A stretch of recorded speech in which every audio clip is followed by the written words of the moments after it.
মায়াবী কাঞ্চনা মা? হ্যাঁ, আমি কাঞ্চনাকে আকাশে চাঁদের আলোয় উঠতে দেখেছি। কিন্তু এটা কি করে হতে পারে রাজ? সেই জন্যই আমি এখানে এসেছি, এটাই জানার জন্য যে দৃশ্য আমি দেখেছি তা আমার মনের ভুল নাকি কোনো কঠিন সত্য। কিন্তু কাঞ্চনার এখানে না থাকাটাই সব থেকে বড় প্রমাণ যে ওটা আমার মনের ভুল নয়। উনি আমাদের সাথে এরকম কি করে করতে পারেন রাজ? আমাদের এই বাড়িতে থেকে উনি আমাদেরকে কি করে ঠকাতে পারেন?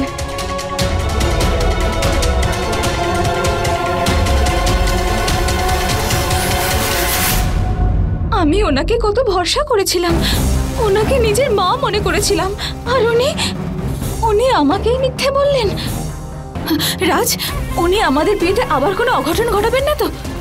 আমাদের বিয়েটা হবে তো রাজ? উনি আবার কোনো রকম অমঙ্গল ঘটাবেন না তো? রাজ, আমার খুব ভয় করছে। আমি আছি তো তোমার সঙ্গে। আরে জন্ম জন্মান্তর তোমার সঙ্গে থাকার কথা দিয়েছি তোমায়, এত সহজে ছেড়ে দেব না। তোমার সঙ্গে আমার বিয়েটা তো হয়েই ছাড়বে, এর মাঝখানে কেউ আসতে পারবে না। আর হ্যাঁ, একটু সাবধানে থেকো, সব দরজা জানলা বন্ধ করে দিও। প্রিয়া, নন্দিনীর খেয়াল রেখো, যদি কোনো গন্ডগোল দেখো আমাকে ফোন করো, আমি চলে আসবো। তুমি চিন্তা করো না রাজ, নন্দিনীর কোনো ক্ষতি হতে দেব না। এবার গিয়ে ঘুমিয়ে পড়ো, আর কালকে আসছি ঘোড়ায় চড়ে তোমাকে সারা জীবনের মতো নিয়ে যেতে। তুমি নিজের খেয়াল রেখো রাজ। তুমিও।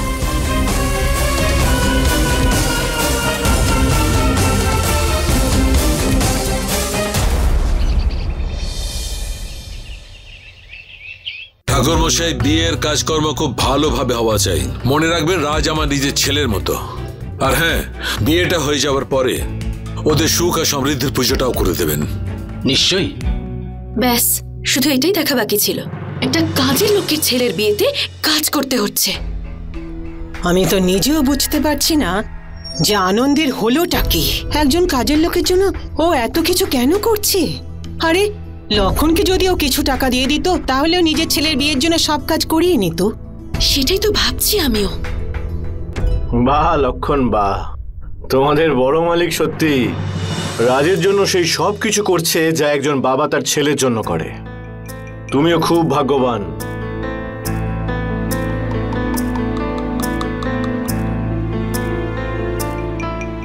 আমি আবার খোলা চোখে স্বপ্ন দেখছি নাকি আনন্দকে মনে করাবো যে রাজ একজন চাকরের ছেলে, ওর নয়? নাও বোঝো কাণ্ড। আব্দুল মিয়া, এই রাজের বিয়ে করানোর পিছনে আমাদের জামাইবাবুর বড় উদ্দেশ্য আছে।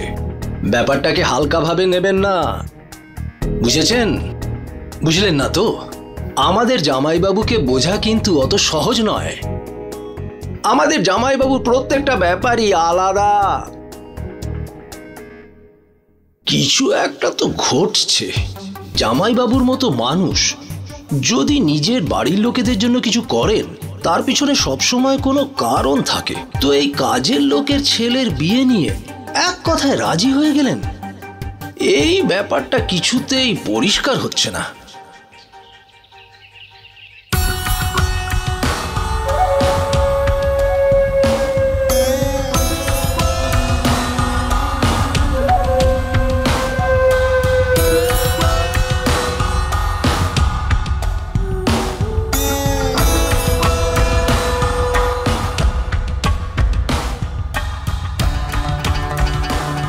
এই চুড়ি, এই মাংটিকা, এই ফুল, এই সাজ, সবকিছু কত সুন্দর লাগছে।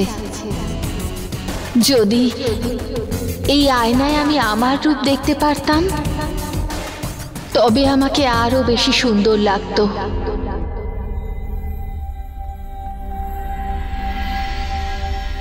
এরকম অদ্ভুত অনুভূতি কেন হচ্ছে আমার? নন্দিনী ঠিক আছে তো? হে মহাদেব, ওকে রক্ষা করো। রাজ, এই বিয়েটা করো না রাজ। এই অঘটন ঘটতে দিও না রাজ, ঘটতে দিও না।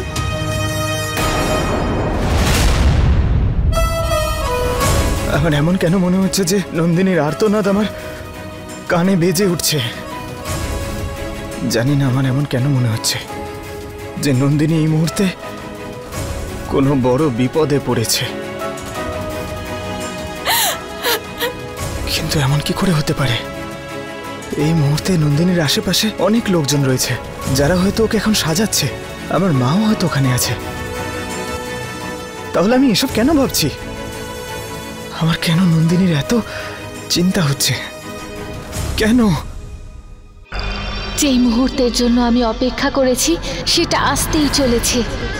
এবার আগামী 7 জন্মের জন্য রাজ শুধু আমার হবে, আর আমি হব নাগলোকের নতুন রানী।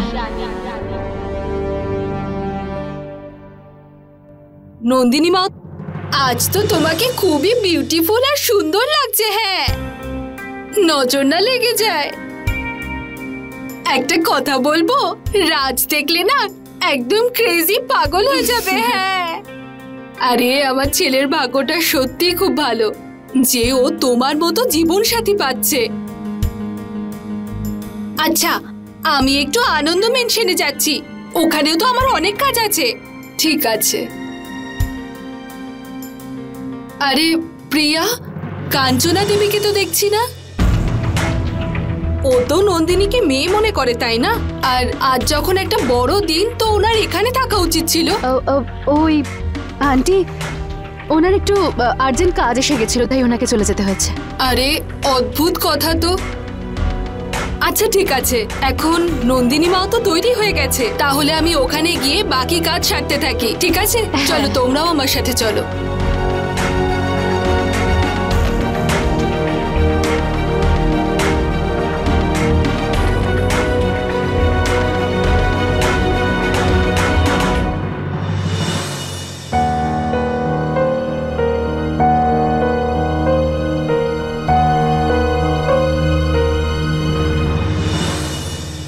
ভালো হয়েছে তুমি এখানে এসে গেছো। আমার খুব অদ্ভুত অনুভূতি হচ্ছে।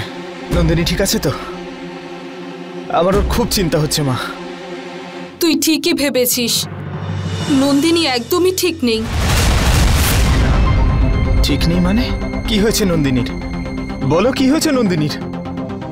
আমি ওর কাছে যেতে চাই মা।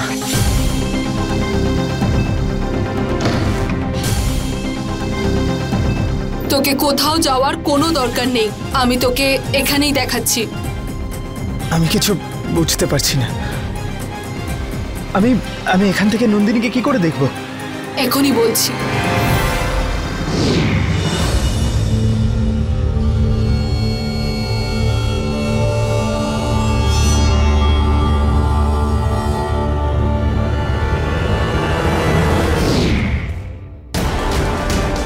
নন্দিনী, এসব কি?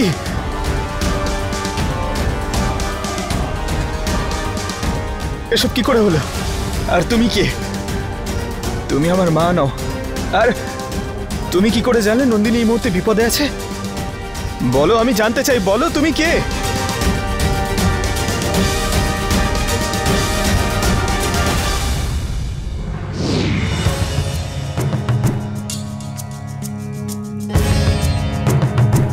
গুরুদেব, আপনি আমাকে সাহায্য করতে স্বয়ং এখানে এসেছেন? হ্যাঁ রাজ, এই সময় নন্দিনীর তোমার সাহায্যের খুবই প্রয়োজন।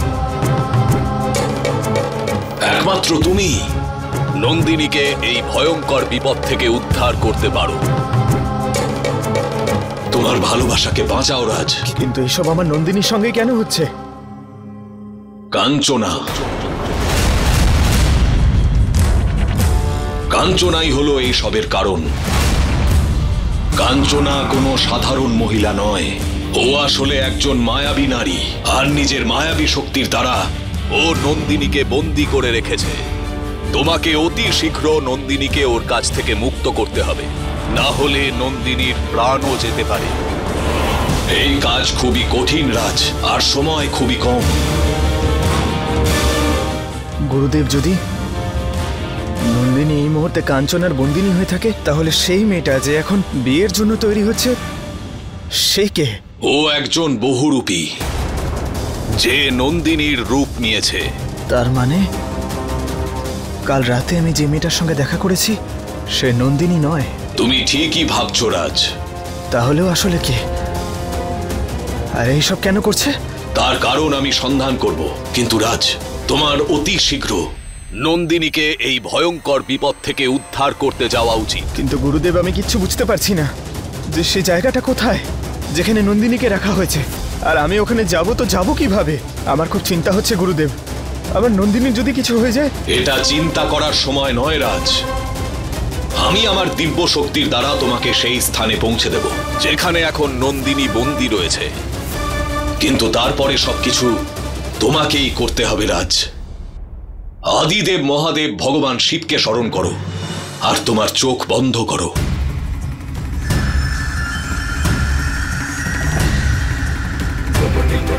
ওম নমঃ শিবায়, ওম নমঃ শিবায়।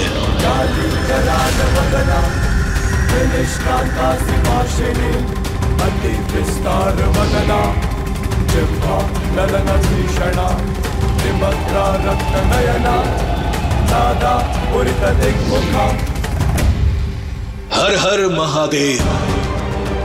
শিবানী, মনে সাহস রেখো, তোমার রাজ তোমাকে বাঁচাতে আসছে। ব্যাস, ও আশা পর্যন্ত ধৈর্য রেখো। এই লড়াই এত সহজ নয়, কিন্তু তুমি আশা ছেড়ো না। হর হর মহাদেব।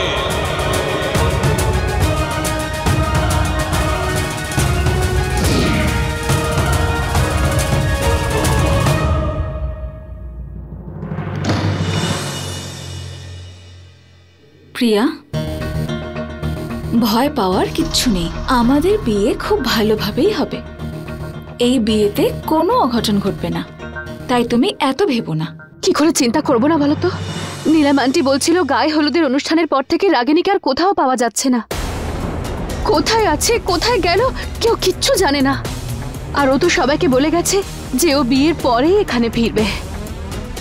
কিন্তু ও এত সহজে হেরে যাওয়ার মেয়েই নয়। সেই জন্য আমাকে সব সময় সতর্ক থাকতে হবে। ওকে বিশ্বাস করা মানে রাতকে দিন ভাবার মতো ভুল করা।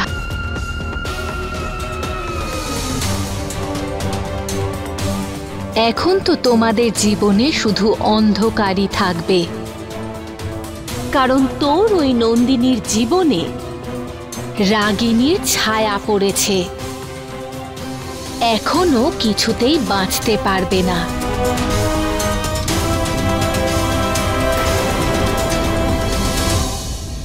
প্রিয়া, এখন তুমি রাগিনীর কথা ভাবা বন্ধ করো আর গিয়ে দেখো কারোর কোনো কিছু প্রয়োজন নেই তো। ততক্ষণ আমি নাগমাতাকে স্মরণ করে নিই।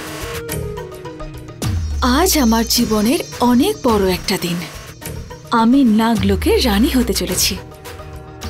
আমার উপর অনেক দায়িত্ব আসতে চলেছে, সেজন্য ওনার আশীর্বাদ নেওয়া তো প্রয়োজন, তাই না প্রিয়া? যাও, গিয়ে দেখো কারোর কোনো কিছু প্রয়োজন নেই তো।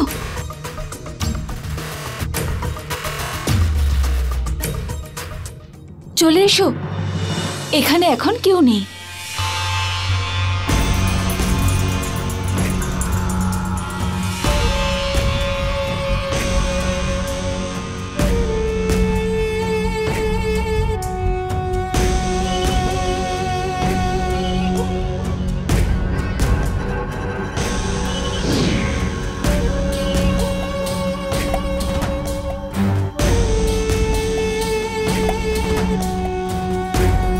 মা, শুধু তোমার জন্য আজ রাজ আর রাগিনী এক হতে চলেছে। কিন্তু মা, তোমার আশীর্বাদ ছাড়া এই বিয়েটা সম্পূর্ণ হবে কি করে? তুই চিন্তা করিস না, 7 পাক হওয়ার আগেই আমি চলে আসব।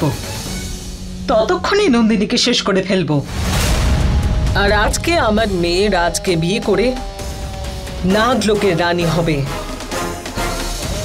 এর থেকে বড় খুশির খবর আমার কাছে আর কি? হ্যাঁ মা,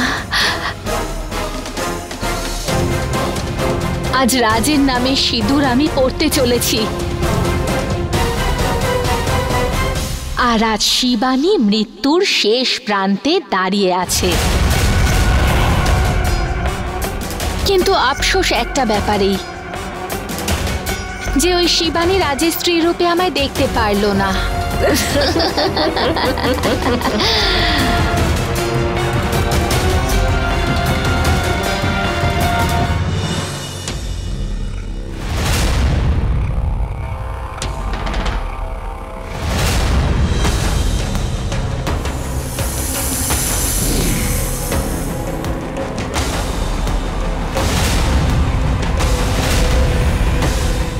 নন্দিনী,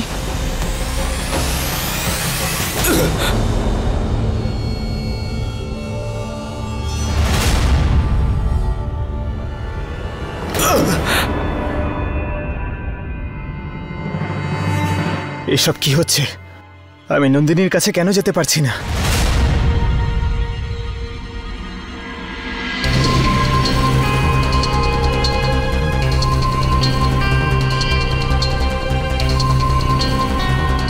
এবার আমি সবকিছু বুঝতে পেরে গেছি যে এই সব কে করেছে। কাঞ্চনা, কাঞ্চনা, কোথায় তুমি? আমি জিজ্ঞেস করেছি কোথায় তুমি? লুকিয়ে প্রহার করছো। আমি তোমাকে তোমার উদ্দেশ্যে সফল হতে দেব না। আর যদি তোমার মনে হয় যে তুমি আমাকে নন্দিনীর থেকে আলাদা করতে পারবে, তাহলে এটা তোমার সবথেকে বড় ভুল ধারণা। কারণ রাজকে নন্দিনীর থেকে কেউ আলাদা করতে পারবে না।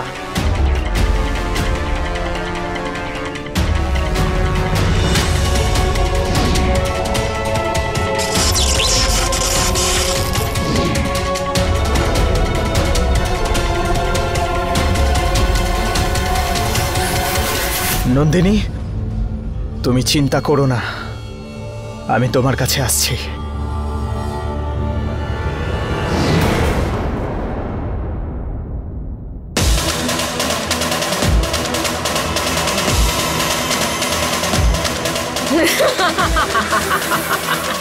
তুই যেটা করতে চাইছিস সেটা কোনোদিন করতে পারবি না।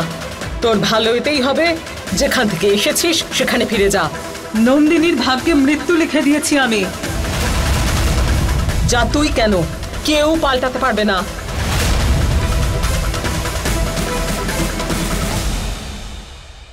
নন্দিনীর ভাগ্যে মৃত্যু লিখে দিয়েছি আমি। যা তুই কেন, কেউ পাল্টাতে পারবে না। ব্যাস, আর একটাও শব্দ শুনতে চাই না আমি আমার নন্দিনীর বিরুদ্ধে। আর একটাও যদি কথা বলো, তাহলে আমার থেকে খারাপ আর কেউ হবে না। তোকে সম্মান দেওয়ার এই প্রতিদান দিলি তুই? তুই এতটা নীচ হবি এটা আমি কখনো স্বপ্নেও ভাবতে পারিনি। আর রইল কথা নন্দিনীর, আমি নন্দিনীকে এখান থেকে নিয়ে যাব, আর তাও জীবিত।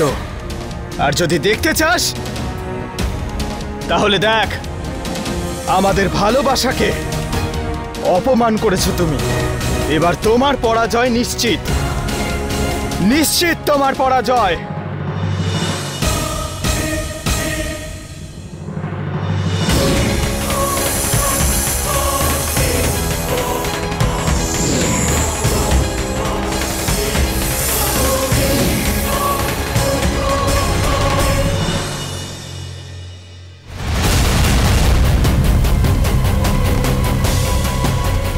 তুমি আমাকে মনে করছিলে? এই নাও, তোমার সামনে হাজির। এসব তুমি ঠিক করছো না। কে তুমি? আর আমাদের দুজনের সঙ্গে কি শত্রুতা তোমার? শত্রুতা আমার কারোর সঙ্গে নেই। আর আমার যা করার ছিল সেটা আমি করে নিয়েছি। সেটা আর কিছু করা যাবে না। ভালো এতেই হবে রাজ যে তুমি এখান থেকে চলে যাও আর বিয়ের মণ্ডপে গিয়ে বসো। ওখানে সবাই তোমার অপেক্ষায় রয়েছে। তোমার কি ভালো লাগবে নাকি আমার মেয়েকে অপেক্ষায় রাখতে? কোন মেয়ে? কার কথা বলছো তুমি? ওর কথা বলছি যে মণ্ডপে তোমার অপেক্ষায় রয়েছে। কিছুক্ষণের মধ্যেই ওর সঙ্গে তোমার বিয়ে হবে। তোমার স্ত্রী হতে চলেছে ও। পরিষ্কার করে বলো, যে মেয়েটা আমাকে বিয়ে করতে চাইছিল সে আসলে কে? না না না না না না না, বিয়ে করতে চাইছিল নয়, বিয়ে করবে। আমার মেয়ে আর তোমার হবু স্ত্রী রাগিনী।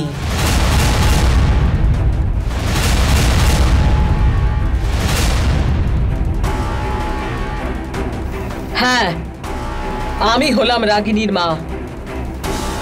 খুব ভালোবাসি আমি আমার মেয়েকে, আর ও তোমায় খুব ভালোবাসে রাজ। তুমি ওর ভালোবাসাকে অস্বীকার করতে পারো না। আর এমনিতেও নন্দিনীর সঙ্গে তোমার বিয়ে হতে পারে না, কারণ ও সাধারণ একটা মেয়ে, আর তুমি এক ইচ্ছাধারী নাগ। আর রাগিনী, রাগিনী হলো এক ইচ্ছাধারী নাগিন।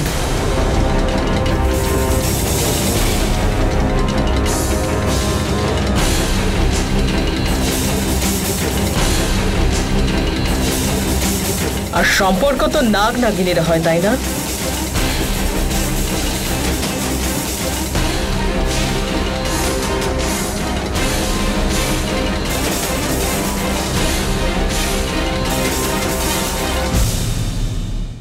अपने पसंदीदा शो के फुल एपिसोड देखने के लिए अभी डाउनलोड करें दंगल प्ले ऐप।